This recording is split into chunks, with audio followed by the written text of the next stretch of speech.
Hi, everyone. Thank you so much for joining. I really appreciate your time tonight. And tonight, what we're going to do is I'll start off just giving you some basics about DNA testing, some of the questions that have been asked ahead of time. I will be answering. And then if there are any follow-up questions, we can answer them at that time. So, DNA testing is relatively new.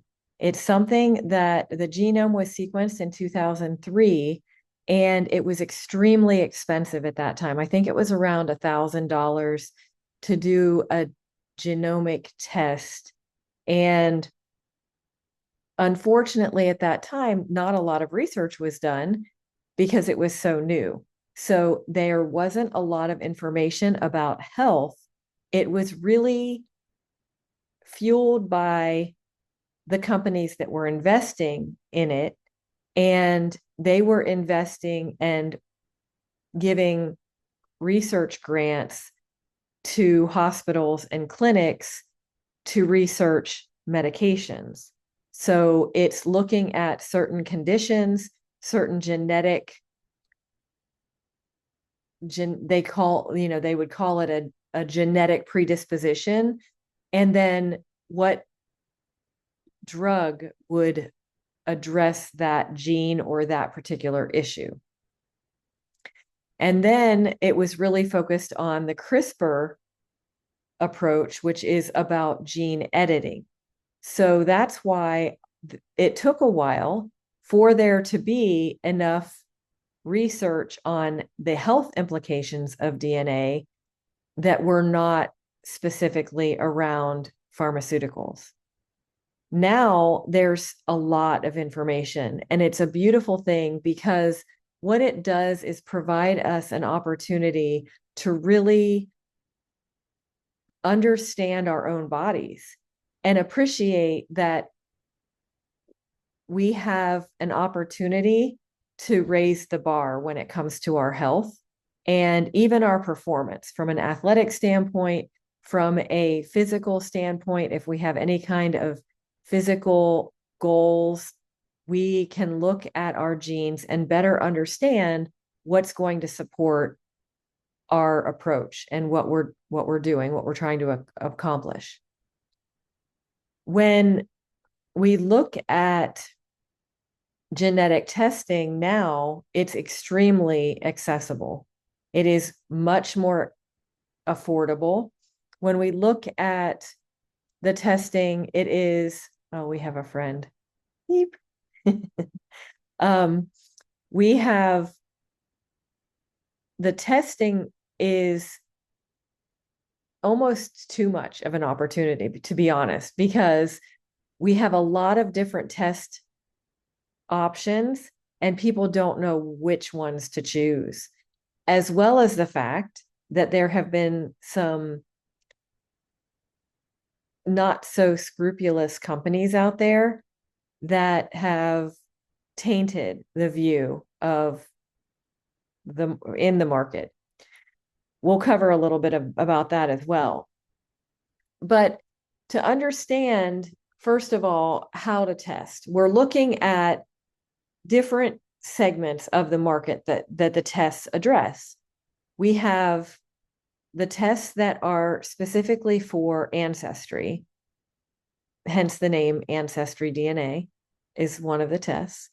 But even some of the others, like 23andMe, was really focused on ancestry. And the reason I point that out is because it's looking at the genes that are giving you a view of your ancestry, not necessarily targeting the genes that are focused on your health. So it does matter which test you get, as well as the fact that I really like to see a comprehensive test. We want to be able to see a very wide range of genetics so that we can look at, as we get more and more research, the genes that are relevant within that research. I don't want to give people a really short-sighted view of their genetics and then tell them a year later that they need to test again when it's not going to change. It's simply going to give them a wider berth of information, which fine. If that's what we need to do because we're on a budget and we want to do a little bit cheaper test, that's fine. But the reality is some of the tests that are done that are really narrow are more expensive because they're very targeted and they're usually through a physician.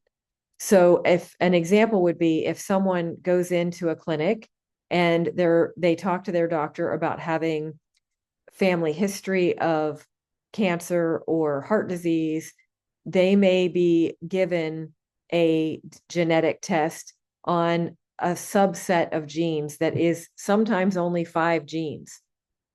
And it seems really impossible to imagine that it would be more expensive to do a test for 5 genes when you can get a test for thousands, tens of thousands of genes for less. But that's what can happen. So I do caution, caution people about that because you want to make sure that you are giving yourself every opportunity to learn from your genes and not just be diagnosed based on your genes, which isn't even a thing. Honestly, it's not. Your genes are not predictive. I'll give you a little bit more information about that, and you can skip ahead if you're watching the recording. But when we are looking at a genetic predisposition, we'll say, we are looking at you are maybe more likely to experience this condition based on these genes. It doesn't mean you're going to experience the disease or the difficulty. It means you have more of a likelihood, and that could come in percentages of 5% more, 5% greater risk, all the way to 60 to 70% greater risk. I mean, I'm sure it goes higher, but the ones that I'm looking at typically are in a lower range because it is about efficiency. The genes are less efficient and sometimes more efficient based on their status. And when we look at a gene's status, that's what tells us what your body's doing, what is your body's capability. And what's interesting about that is epigenetics. Epigenetics is really critical because we have control over that. What we eat, what our lifestyle is, what our environment is. So we need to be able to recognize, and what we supplement within our what we eat category. So when we realize that we have that control, then it all becomes even more critical that we know our DNA, because there are some people who can eat certain foods and they serve them, and other people, they will undermine them. There are certain supplements that will aid the body and others that will undermine the body. And it's important to understand that there are some genes that can benefit from a supplement, but when you don't look at the other genes that can be impacted, that can cause a problem. And so we do need to see a comprehensive view of our genetics in order to fully comprehend our capabilities. Where we get hints is from our personal health history, our family history, our current symptoms and current health status, and then what are our goals. So I use all of that collectively to guide us in what genes we look at. We also know that there are certain categories of genes that we'll be going over very briefly in a few minutes. But when we come right down to it, identifying what tests we do, it really needs to be comprehensive. And that can be around $250. I mean, it's not that expensive to be able to know your genes for the rest of your life and be able to leverage that information. And it may be something that you get the test and then you leverage it later. If it's not something that you can absorb and process right now, you don't want to even look at it, you can do it whenever you want. But I really feel like when you have that information, it's a gold mine. It literally is a gold mine of information, and it can guide you in what is best for your body. And why guess? This is so frustrating to me in this day and age that we're still guessing and we're assigning certain prescriptions and certain temporary fixes to people when we can look at their genetics and better understand the root cause. We're looking at what it is that is really making a difference. You have the ability to identify exactly what your body needs to resolve symptoms and achieve your health goals. You have that ability.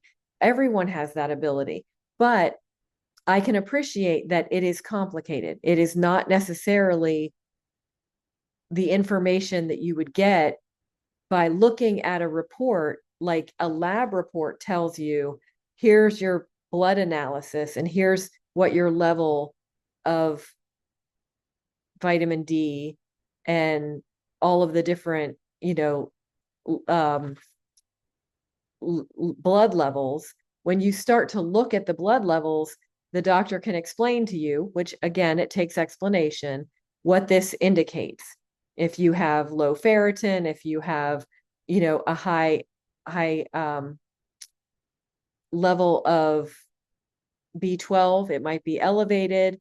They'll tell you that it means you're getting too much, but it could mean that you're not absorbing it into your cells enough. Like, it's really important for you to have this in an explained manner. Same thing with your genes. You really do want it to be explained to you, and you want to have some guidance in how to apply the information. So with a DNA test, when you identify your goal is health, then we know what test you should probably get. You want a comprehensive test. It's around $250. And I say around that because it's a moving target. I don't set the prices, but the company does. And I'm always looking to see what test is best. So I'm not married to any one company when it comes to testing. I'm always looking at what is going to give us the broadest range, the most reliability, and the most security. So I don't go with any companies that sell data, and I don't go with any companies that I have identifiable information. And what that means is, from a security standpoint, when you send your test in, all that's on that is a barcode. And that barcode is associated through a different system. It gives you, it's like, where is that information sent? That information may be just sent to me, or that information may be sent to you. But I've done hundreds of DNA tests. There's no way that they're going to know whose DNA is whose. So there's no way to link it to that individual. It's important for you to know that. Now, you do register so that I know that it's yours, but that is not something that's privy or matched up by the company. And the company that I use does not ever, they have a strict policy of never selling information, even though it's not linked to anybody. There are some companies out there that have sold information, but I do want to explain that for a minute, because when data is sold, it's not sold with people's information. It's sold without, it's stripped of any identifiable information, if there ever was any linked. The reason is because they use it to see what percentage of the population that has been tested have MTHFR variants or COMT variants it's going to go whatever they're researching. So they're just looking to see what percentage of the population. Now that's based on what I've researched, what I know of these tests that have been, or this test information that has been sold. But from an insurance standpoint, if a concern would be that the insurance would use your data against you, first of all, that's not legal. Second of all, they can't base it on anything because it's never been proven to lead to or cause disease. Therefore, they can't use it because even BRCA, the BRCA gene has been linked to breast cancer, but there are a lot of people, more people that have the BRCA gene that don't get cancer than do. So there's no determination in knowing that someone has the BRCA gene variant. So anyway, when it comes to the health data research, as I mentioned, it has gotten much better. And what I like to do is research, what does the gene do? So understanding what the function of that gene is really helps us understand the support that the body would need if there's not an efficiency. So let's say that we're looking at MTHFR and we understand that it's not supportive of processing your folate. Well, we understand that it gets blocked up when we have folic acid in the system. So we want to strip away the folic acid. So we eliminate or minimize the amount of processed foods that contain and have been fortified by the synthetic folic acid.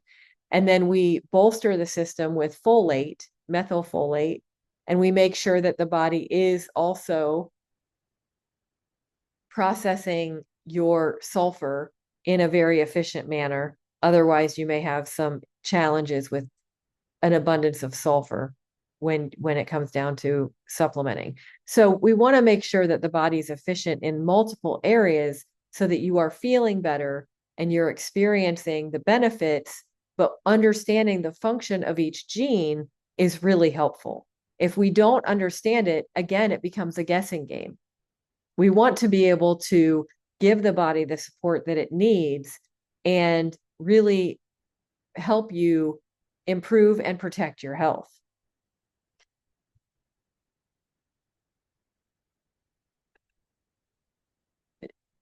DNA is like a blueprint. It can help you identify the root cause and everything that the body needs. So, as an example, if you were to look at your nutrition genes and you start to understand through the genetics that you don't efficiently process a specific nutrient, we'll use vitamin D as an example with the sun here in this image. If we think about the sun, there are some people who convert vitamin D from the sun very efficiently, and there are other people who do not.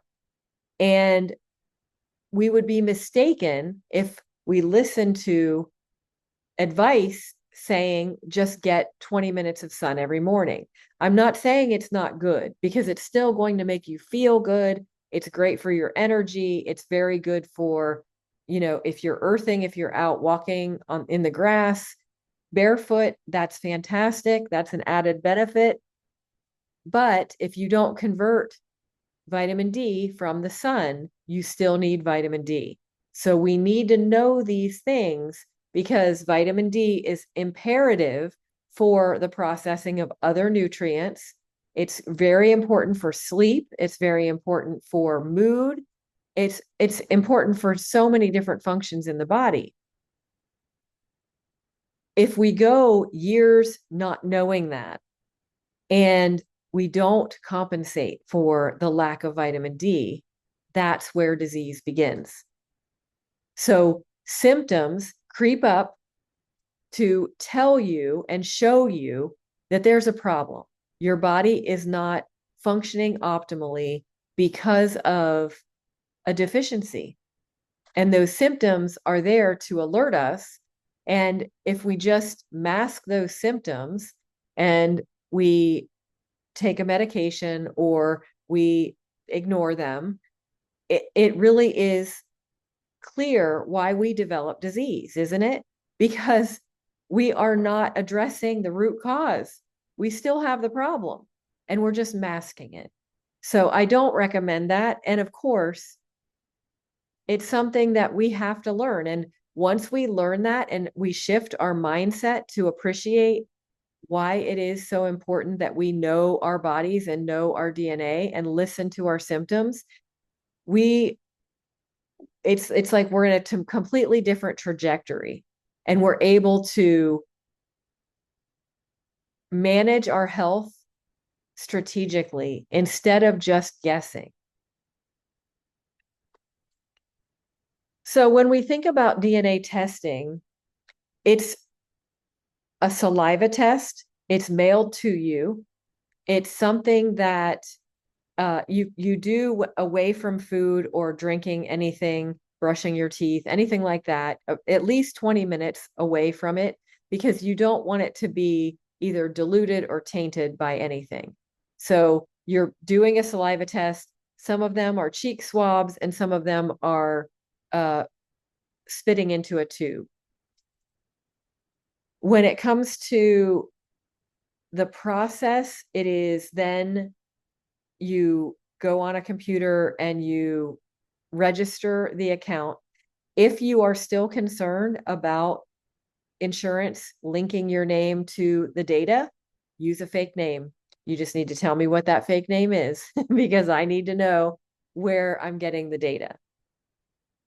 And I will use that pseudonym for like when I register it as well. And then it takes it depends on the testing company, but it takes between 4 to 6 weeks to get the results back. And once we get the results, there are options for the reports.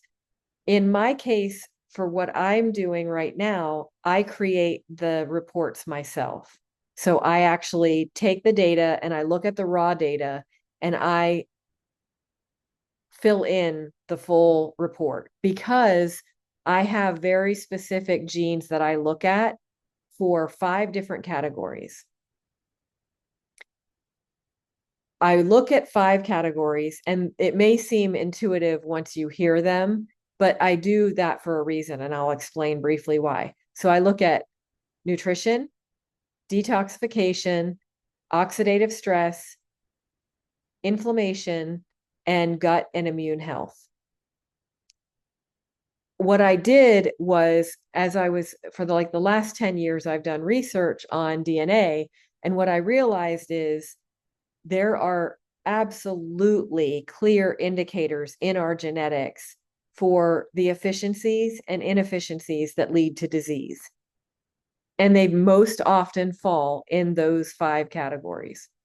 So when we are looking at what are we susceptible to, when we look at gut and immune health, clearly, if we have genes that are compromised there, it's setting us up for a microbiome imbalance, or it's setting us up for an immune deficiency or autoimmune disorders. So we want to know what's going on there. When it comes to oxidative stress, is our body able to manage stress appropriately? And we're talking about not just physical stress, but also emotional stress and the oxidative stress that comes from breathing. I mean, oxygen in its own right causes oxidative stress. So we need to understand what our capability is of managing that.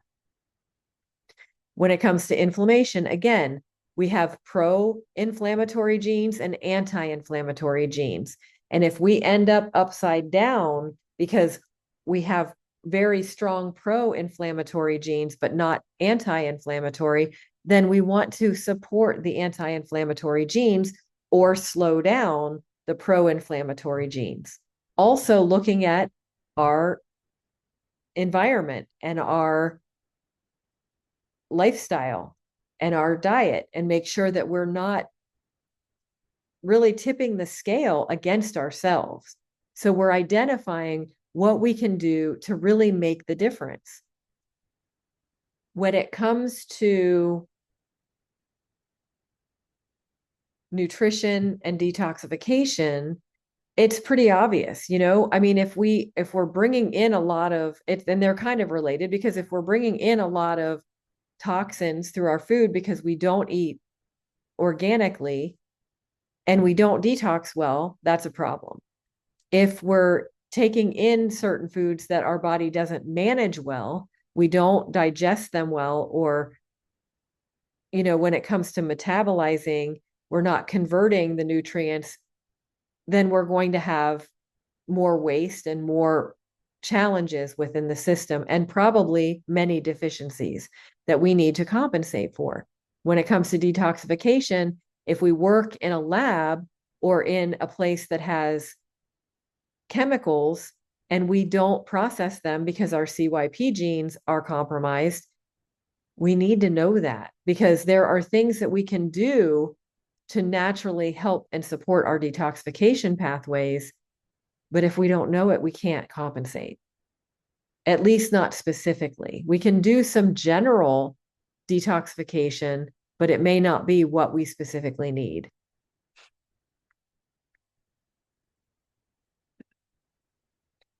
When it comes to the DNA health approach, again, we're looking at how are we supporting the body? How are we promoting health, achieving our goals, maximizing our opportunity for optimal health, and how can we prevent disease and prevent issues from occurring? It really is a no-brainer in my mind. It is just such a great opportunity to use this information and not just guess, because there are so many people who are looking at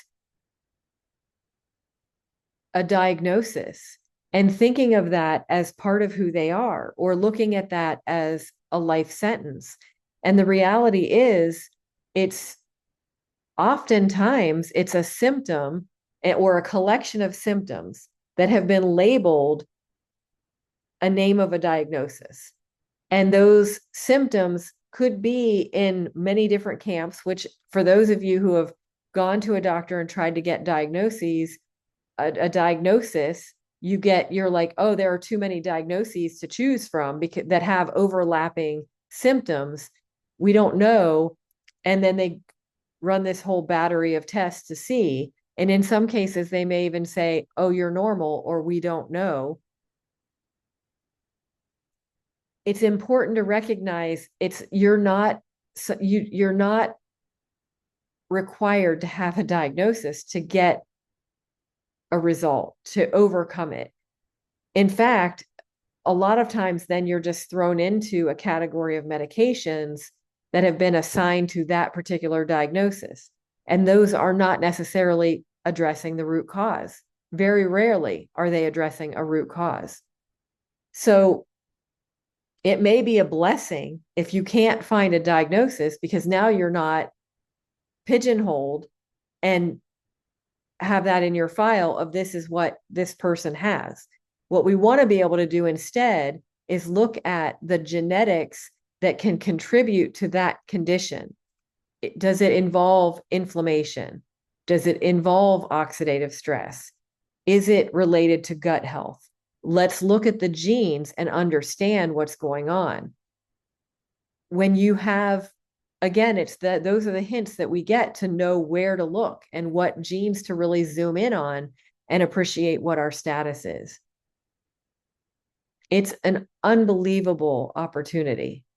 And again, it's not something that we do in short order. It is a process of understanding your own body and really learning from it and appreciating what makes a change and what gives you the support and what makes you feel better, and really listening to your body and respecting the fact that we are dynamic beings. We have many different systems within our body that work together. And we can't assume that one gene is responsible for anything, really. We have a lot of genes that play a part, and it's a great opportunity to support them.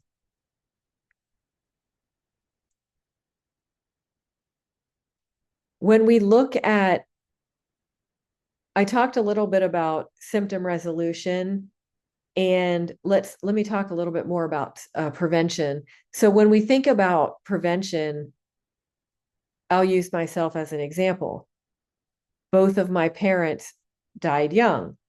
My mom died when she was 29 of cancer. My dad died at 53 of cancer. And when we think about that as a weight on us, of that is a risk factor that it's a burden that we carry. It is an unfortunate mindset, because we are looking at that almost as a predetermined, someday this is going to happen. I've heard people say, well, I expect to get diabetes because my aunt had it, or my mom had it, or whatever. It's not that simple. Luckily, it's you are in control. You have the opportunity to identify what you can do to prevent it. And your DNA can tell you more specifically what those steps are. And what's amazing, when we think about diabetes, we look at, not only did we acquire our family's genes, which we feel are responsible for diabetes, and there may be a long line. They may say, okay, no, it's not just my aunt, it's my mom, my aunt, my uncle, and my grandma. So I'm destined to get diabetes. Not so. You also acquired their eating habits. You very likely lived in the same environment that they lived for at least a good portion of your life. We need to honor that and recognize that that is a point of leverage that we can use to prevent and adjust. Look at your DNA and see what you're susceptible to. Understand how well you process sugar. Understand what your cravings are, what would cause cravings. Understand how you process carbs and what protein does for you. And what can we do? Supplement wise, food wise, what can we do to support ourselves? That's important. It's a really big opportunity. And honestly, when I was younger, I used to think that it was like a given that I was going to die young. Honestly, it was a realization that I had when I was expecting my first child. And what I had to come to terms with was, no, I have control. This is my life. And this was before DNA was even a thing. Well, not DNA, but DNA research. And it hadn't been sequenced yet. So we didn't know if we would ever have that knowledge. But I still was determined to use my diet and my lifestyle as points of leverage to improve. Now, at that point, it was just guessing, but I guessed pretty well, because I gained a lot of perspective in not eating. My three main things that I gave up were high fructose corn syrup, hydrogenated oils, and artificial sweeteners. And those were the first three things that I banned from my house. My husband was shocked and dismayed at first, but this was back in 2000. So, there was a lot more high fructose corn syrup and hydrogenated oils in our processed foods than there are now, even though there's still too much. But it really eliminated a lot. And I was fine with it, because I just felt like I was gaining control. And that was really powerful. And I think that's what I want for everyone. But now we can do it strategically, and certainly across the board, that makes sense. No one is going to have a better response to hydrogenated oils. No one is going to benefit from hydrogenated oils. Now, they may cause less of a negative impact for some people. When we look at organic, I will walk through with my clients whether or not organic is a necessity or whether it's a nicety. And there are, we look at PON1, we look at some of the CYP genes to better understand what our detox pathways are, to really understand to what degree we should be eating organically.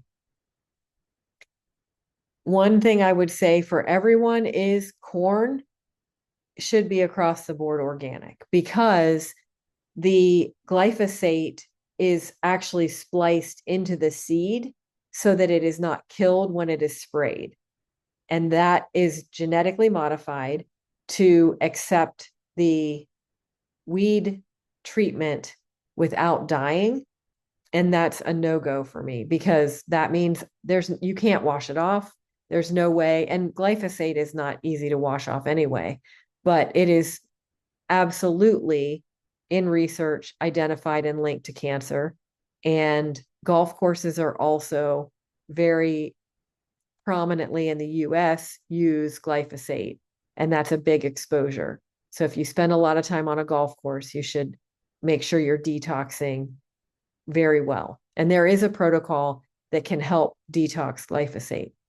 But corn is the one food I would say I would always eat organic. And I have another list. If you're ever interested, you can let me know if you're interested in the list.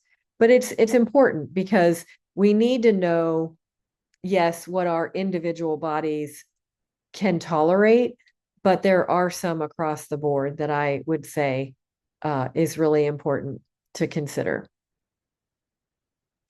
And that brings me to the next point, which is I recommend a personalized approach.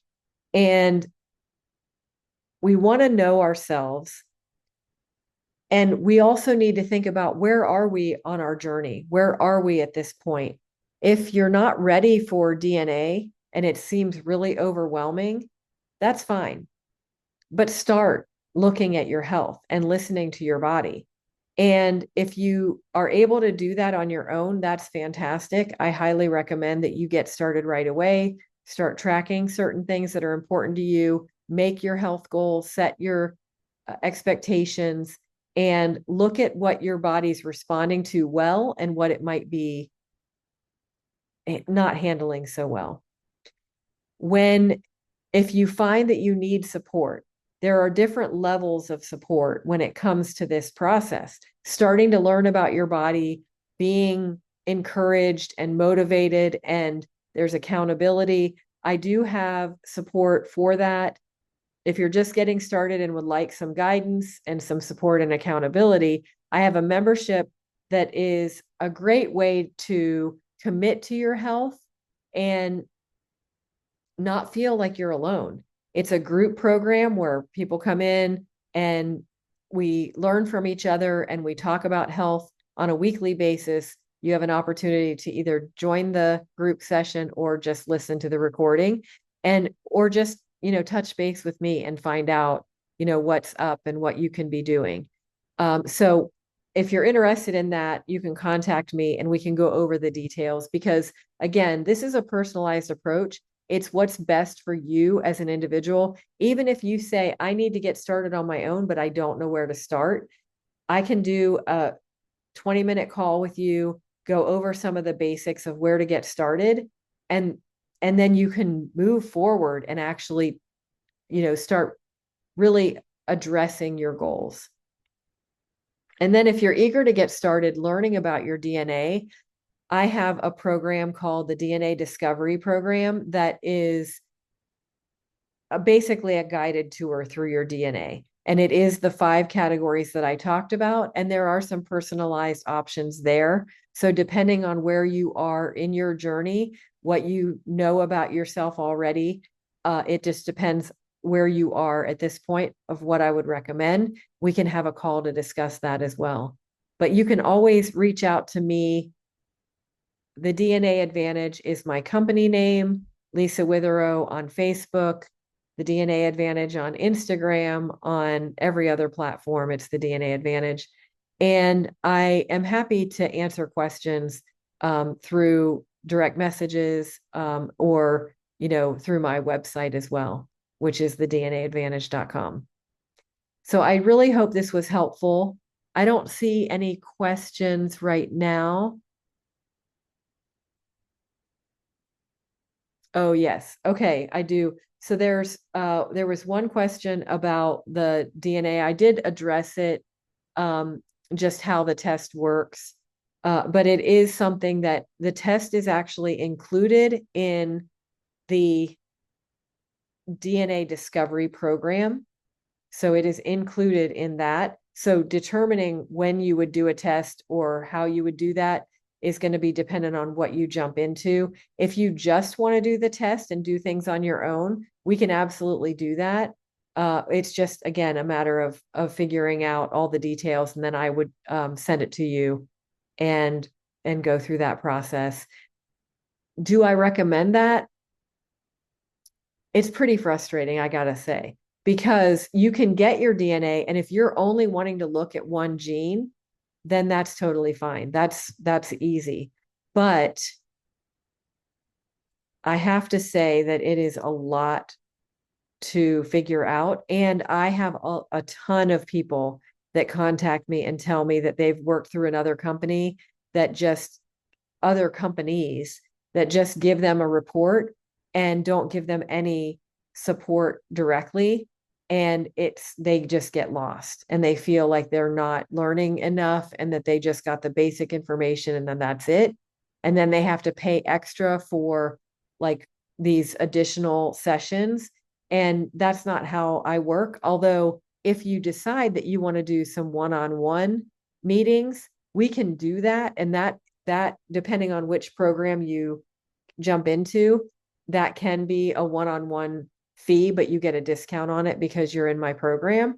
But there are one-on-ones included in the DNA discovery program. So, and we do a one-on-one, even in the membership, we do one with each of you. So it really is a valuable process, and it's something that you can learn a lot from.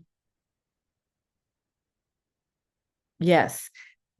So the information that you get is helpful for your children, but your children will have different DNA because they have an allele from you, an allele from dad, or from dad and from mom. And so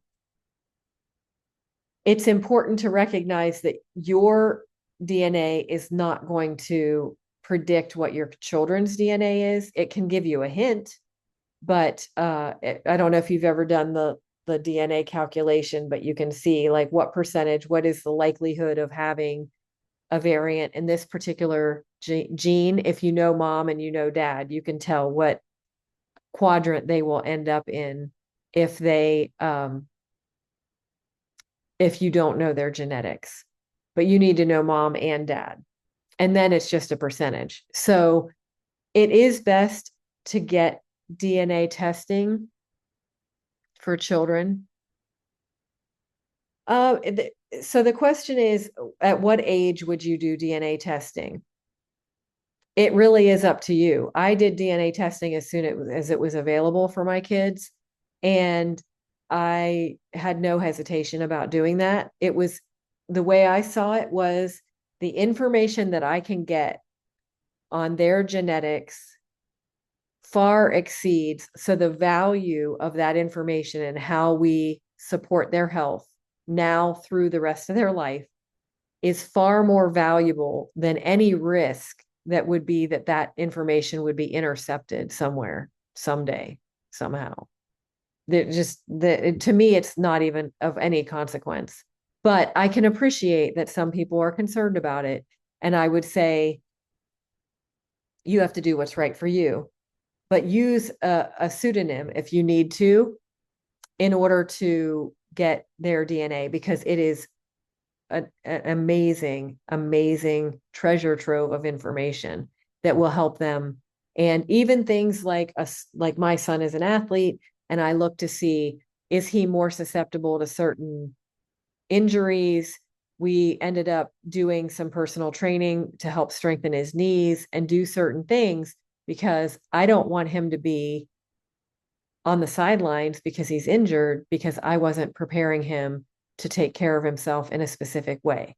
Now, I'm not saying that we're being irresponsible. I'm saying it's another opportunity to up level and make sure that we're doing as much as we possibly can with the data that we have access to now. So it's a great thing.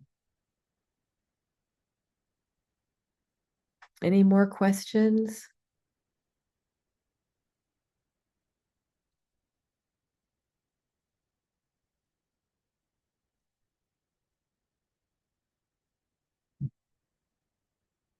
Yes, you can reach me through direct messages, Lisa Witherow, and you can certainly go on if you can't find me for some reason, you can go on my website, which is thednaadvantage.com, and you can reach me through my website for sure. Well, I really, really appreciate you being here tonight, and I hope that you learned something that was helpful. And if you have any questions, please reach out to me, and I'm happy to help. Thank you so much.